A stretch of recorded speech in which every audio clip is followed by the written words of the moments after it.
नमस्कार दोस्तों, आज मैं आपको जादुई जंगल की कहानी बताऊंगी।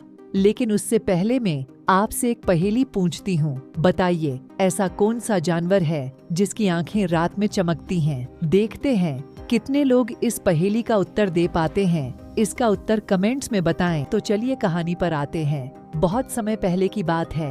एक जादुई जंगल था जहाँ पूरे जंगल में चमक और हरियाली थी। इस जंगल में विभिन्न प्रकार के जीव जंतु रहते थे। वहीं एक जादुई पेड़ था जो जंगल के मध्य खड़ा था। इन निवासियों में से एक तेंदुआ था जो आकाश में स्थित आकाशीय व्यक्तियों से बात कर सकता था। एक दिन चांदनी रात में जब तेंदुआ जंगल में घूम रहा था, उसने जादुई जंगल में एक अशांति का आभास किया। घने जंगल की गहराइयों में एक नटखट बंदरों का समूह था जो हंगामा मचा रहे थे। उन जादुई बंदरों के पास जादुई ऊर्जा को बदलने की शक्ति थी जो जंगली जानवरों के लिए खतरा थी। इस खतरे से बचने के लिए जंगल के सभी जानवरों ने अपने घर की सुरक्षा करने का निर्णय लिया। इन जानवरों ने एक संघ बनाया। इनमें से ज्ञानी उल्लू ने जादुई मंत्रों की जानकारी का उपयोग करके आकाशीय जादू का संतुलन करने में मदद की।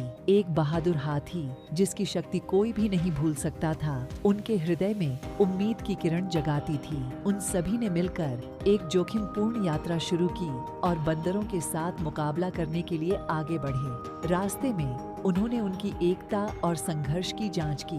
तेंदुआ का आकाशीय संबंध उन्हें सबसे अंधेरे कोनों से गुजारने में मदद करता रहा, जबकि उल्लू का ज्ञान रास्ता प्रकाशित करता रहा। इस तरह वह जंगल के हृदय की ओर कदम बढ़ाते गए और बंदरों का सामना किया। चुलबुले बंदरों ने अपनी जादुई शक्तियों का उपयोग करके भ्रांतियों और चुनौतियों को उत्पन्न किया, लेकिन तेंदुआ, उल्लू और हाथी ने मिलकर उन नटखट बंदरों को पराजित कर दिया। वे चुनौतियों का सामना करते हुए भी एक दूसरे के साथ मजबूती से जुड़े रहे। बंदर अपनी क्रियाओं के परिणामों को समझते हुए पछताए और वायदा किया कि वे अपनी क्षमताओं का उपयोग जंगल की भलाई के लिए करेंगे। जब जादू हटा, जंगल फिर से फलता फूलता दिखने लगा। विचित्रता से भरे पेड़, पौधों की रंगीन पत्तियां वापस अपनी चमक में लौटी और जानवर ने एक बड़े समर्थन के साथ अपनी जीत का आनंद उठाया। और बंदर अब जादुई जंगल के रक्षक बन गए और अब जादुई जंगल ने पुनः फूलना शुरू किया।